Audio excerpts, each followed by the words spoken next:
जय हिंद। देखिए स्टूडेंट, इसलिए पहले वाली वीडियो में हम पढ़ चुके थे पैसिव वॉइस, अननोन सब्जेक्ट की हम पैसिव वॉइस कैसे बनाते हैं। तो आज हम सीखेंगे कुछ इंपॉर्टेंट जिनकी पैसिव वॉइस परीक्षा के लिए काफ़ी महत्वपूर्ण होती हैं। जो पैसिव वॉइस बनाने में ज़्यादा दिक्कत या परेशानी आती है उनको हम बहुत ही आसान भाषा में इसको समझाएंगे, क्योंकि अतुल एजुकेशन पॉइंट जो फेमस इसी के लिए है, कठिन से कठिन चीज़ को आसान बनाने में माहिर है। ठीक है, कठिन से कठिन चीज़ बनाने में आपको अतुल एजुकेशन पॉइंट आपकी हर दम, हर समय, हर पल आपकी मदद करता रहेगा। तो आज हम सीखेंगे कुछ महत्वपूर्ण जो रूल्स हैं पैसिव वॉइस बनाने के, उनको हम सीखेंगे। ठीक है, जो वाकई यूनिक हैं। ठीक है, आइए तो हम समझते हैं। अननोन सब्जेक्ट में हमने क्या सीखा था, बाई प्लस एजेंट उसको नहीं लगाते। अननोन सब्जेक्ट जो भी होते हैं उनको बाई प्लस एजेंट नहीं लिखता है। कुछ इंपॉर्टेंट आज हम सीख रहे हैं, तो आइए हम कुछ समझते हैं। कुछ इंपॉर्टेंट क्या होते हैं। इंपॉर्टेंट का मतलब होता है कि जिनमें प्रीपोजिशन बाई, यानी कि पहले तो आपको पता है कि पैसिव वॉइस आप बनाना जानते हैं। पैसिव वॉइस में क्या होता है, सब्जेक्ट को ऑब्जेक्ट बनाना, ऑब्जेक्ट को सब्जेक्ट बनाना, ये तो सब आपको पता है। कर्ता के अनुसार सहायक क्रिया, यानी कि टेंस के अनुसार और कर्ता के अनुसार आप सहायक क्रियाओं का प्रयोग करेंगे और मैन वर्ब की थर्ड फॉर्म का प्रयोग करेंगे। नए कर्म से पहले आप क्या लगाते हैं, बाई लगाते हैं। तो आज हम सीखते हैं कि प्रीपोजिशन का बाई का प्रयोग किस जगह और कहाँ किस वर्ब के साथ नहीं होता। बहुत ही इंपॉर्टेंट रहेगा एग्जाम की दृष्टि से। ठीक है, आइए हम समझते हैं एग्जाम्पल के माध्यम से। सबसे पहले तो हम समझते हैं, यदि वाक्य में आपका मिल जाए नो शब्द, नो वर्ड अगर मिल जाए तो आप इसके साथ बाई का प्रयोग न करके आप किसका प्रयोग करेंगे, टू का प्रयोग करेंगे। यानी कि जो प्रीपोजिशन आप बाई लगाते थे, बाई को न लगा करके आप किसका, टू का प्रयोग करेंगे। एग्जाम की दृष्टिकोण से बहुत ज़्यादा इंपॉर्टेंट, महत्वपूर्ण रहेगा। ठीक है, तो बिना स्किप किए हुए पूरे वीडियो को आप देखेंगे। ठीक है, अगला आता है मैरी, MARR, मैरी के साथ भी आप बाई का प्रयोग नहीं करेंगे। मैरी के साथ भी आप बाई का प्रयोग नहीं करेंगे। किसका प्रयोग करेंगे, टू का प्रयोग करेंगे। इन्फिनेटिव टू का आप प्रयोग करेंगे। अगला आता है आपका इम्प्रेस। इम्प्रेस जब भी शब्द आएगा तो आप इम्प्रेस के साथ आप बाई का प्रयोग, प्रीपोजिशन बाई का प्रयोग नहीं करेंगे। इसके साथ प्रयोग करेंगे आप विद का प्रयोग करेंगे। ठीक है, एग्जाम की दृष्टिकोण से सबसे ज्यादा इंपॉर्टेंट आपके लिए रहेगा। अगर आता है आपने यहाँ पे कंटेंट, कंटेंट के साथ आप प्रयोग करेंगे इन का प्रयोग करेंगे। आप इसके साथ भी बाई का प्रयोग नहीं कर सकते। कुछ ऐसे इंपॉर्टेंट वर्ब हैं जिनके साथ आप बाई का प्रयोग नहीं करेंगे, इनके साथ आप प्रयोग करेंगे टू, विद, इन का आप प्रयोग करेंगे। ठीक है, तो इनका एक एक एग्जाम्पल हम समझाते हैं आपको किस तरह से आप इनका प्रयोग करेंगे। ठीक है, अगर सरप्राइज शब्द आता है, सरप्राइज, सरप्राइज के साथ आप प्रयोग करेंगे ऐट का। सरप्राइज के साथ आप किसका प्रयोग करेंगे, ऐट का प्रयोग करेंगे। एग्जाम की दृष्टिकोण से बहुत ही ज़्यादा इंपॉर्टेंट रहेगा। तो हम तो आपको समझाते हैं कुछ एग्जाम्पल के माध्यम से। तो पहला एग्जाम्पल यहाँ पे लेते हैं, ही इज, ही नो मी, यानी कि ही नोज मी, वह मुझे जानता है। यहाँ देखिए वर्ब क्या आपकी, नो, मतलब जानता है। तो इसकी जब भी आप पैसिव वॉइस बनाएंगे तो आपको इतना तो पता है कि सब जो ऑब्जेक्ट होता है उसको क्या करेंगे, हम सब्जेक्ट बनाएंगे। तो यहाँ पे मी को सब्जेक्ट बनाएंगे तो मी के साथ आप क्या बन जाएगा, यहाँ पे पैसिव वॉइस बनाते समय ये हो जाएगा आपका आई। और आई के साथ ये प्रेजेंट इंडेफिनिट का यदि वाक्य है तो आई के साथ जो सहायक क्रिया लगेगी वो एम लगेगी। यानी कि प्रेजेंट इंडेफिनिट वाक्यों की पैसिव वॉइस बनाते समय सहायक क्रिया कर्ता के अनुसार इज, एम, आर का प्रयोग करते हैं। एक वचन कर्ता के साथ सहायक क्रिया इज का प्रयोग करेंगे, बहुवचन के साथ आप आर का प्रयोग करेंगे और आई के साथ हमेशा आप एम का प्रयोग करेंगे। तो यहाँ पे लगाना है आई एम नोन। मैन वर्ब की थर्ड फॉर्म लगानी है तो नो का हो जाएगा नोन। अब बाई, ये आपका सब्जेक्ट रहेगा। सब्जेक्ट को जब ऑब्जेक्ट ले जाते तो नॉर्मल सेंटेंस की पैसिव वॉइस बनाते थे तो हम क्या कर देते, बाई प्लस इसको चेंज कर देते, ही को हम हिम में चेंज कर देते। लेकिन यहाँ पे नो शब्द आ गया, नो वर्ब आ गई, इसके साथ आप बाई का प्रयोग नहीं करेंगे, टू का प्रयोग करेंगे।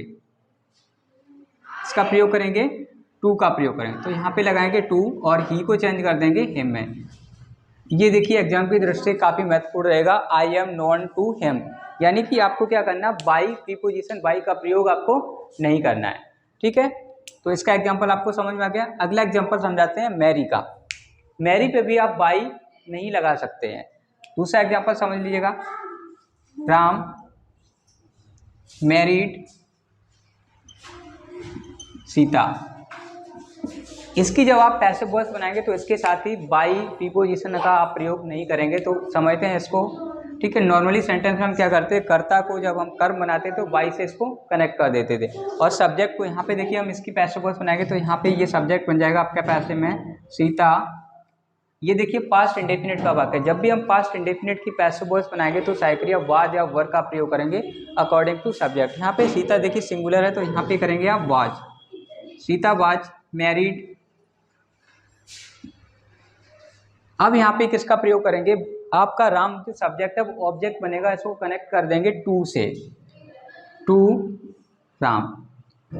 नॉर्मली सेंटेंस में क्या होता था, जब हम सब्जेक्ट को ऑब्जेक्ट बनाते थे उसको बाई, सब्जेक्ट को ऑब्जेक्ट बनाने से पहले क्या लगाते थे, प्रीपोजिशन बाई का प्रयोग करते। तो देखिए बहुत ज़्यादा इंपॉर्टेंट रहेगा आपका, जब भी आपका नो शब्द आ जाए, आपको याद रखना नो शब्द आ जाए और मैरिड शब्द आ जाए तो इसके साथ आप बाई प्रीपोजिशन का प्रयोग नहीं कर सकते हैं। अगला एग्जाम्पल लेते हैं इम्प्रेस का। इम्प्रेस का लीजिए यहाँ पे example, Virat impressed Anushka, Virat impress Anushka. तो देखिए जब इस वाक्य की पैसिव वॉइस बनाते हैं नॉर्मली तो क्या करते थे, अगर इसकी पैसिव वॉइस नॉर्मली तरीके से इसको ऑब्जेक्ट को सब्जेक्ट बनाएंगे, सब्जेक्ट को ऑब्जेक्ट बनाएंगे, मेन वर्ब की थर्ड फॉर्म का प्रयोग करके बाई प्लस सब्जेक्ट को ऑब्जेक्ट बनाते हैं। लेकिन ये इंपॉर्टेंट रहेगा आपके एग्जाम की दृष्टि से, इसमें पता है कि आपका इम्प्रेस के साथ आप क्या लगाएंगे, विद का प्रयोग करेंगे, प्रीपोजिशन किसका प्रयोग करेंगे, विद का प्रयोग करेंगे। तो यहाँ से आपको पैसिव वॉइस बनाने के लिए क्या करना है, अनुष्का को यहाँ पे लाना है।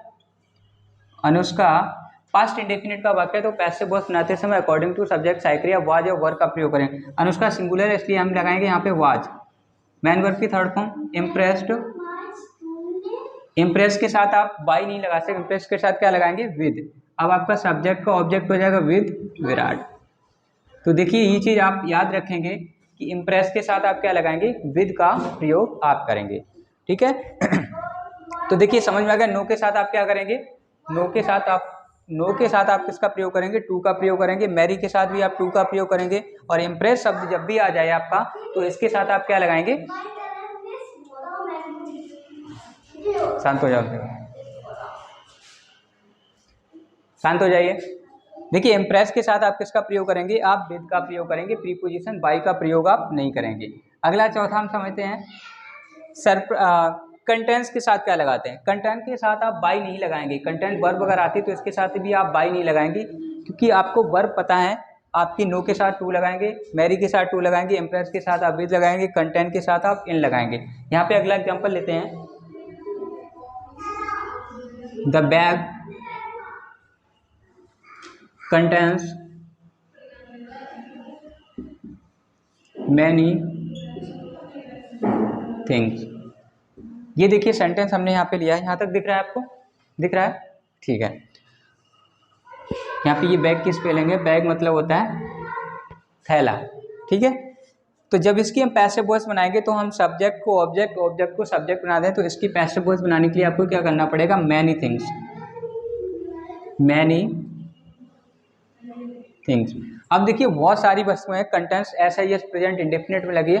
प्रेजेंट इंडेफिनिट की जब भी आप पैसिव वॉइस बनाएंगे तो कर्ता के अनुसार साइक्रिया इज, एम, आर का आप प्रयोग कर सकते हैं। तो मैनी थिंग्स बहुत सारी वस्तुएं, यहाँ पे किसका प्रयोग करेंगे, आर का प्रयोग। मेन वर्ब की थर्ड फॉर्म का प्रयोग करेंगे, कंटेंट हो जाएगा, कंटेंट। अब इसको बाय द बैग नहीं कर सकते हैं, कंटेंट्स के साथ हमेशा क्या लगेगा, इन द बैग। ये देखिए ये पैसिव वॉइस आपकी बन गई, ठीक है। इसके साथ आपने क्या लगाया, टू का प्रयोग किया, मैरी के साथ भी आपने टू का प्रयोग किया, इम्प्रेस के साथ आपने विद का प्रयोग किया, और कंटेंट्स के साथ आपने किसका प्रयोग किया है, इन का प्रयोग किया। तो ये कुछ महत्वपूर्ण पैसिव वॉइस थी। इससे अगले वाले वीडियो में हम आपको कुछ महत्वपूर्ण पैसिव वॉइस और इनडायरेक्ट की जानकारी देंगे। देखिए हमारा चैनल कुछ सर्च करके ही आपको देता है, परिभाषा नहीं रटाते हम आपको। देखिए परिभाषा रटाने का मतलब होता है कि कुछ टीचर की मेमोरी थोड़ा वीक होती है, वो किताब से लिखा देंगे आपको, लेकिन हमारे यहाँ पढ़ाया नहीं बल्कि सिखाया जाता है।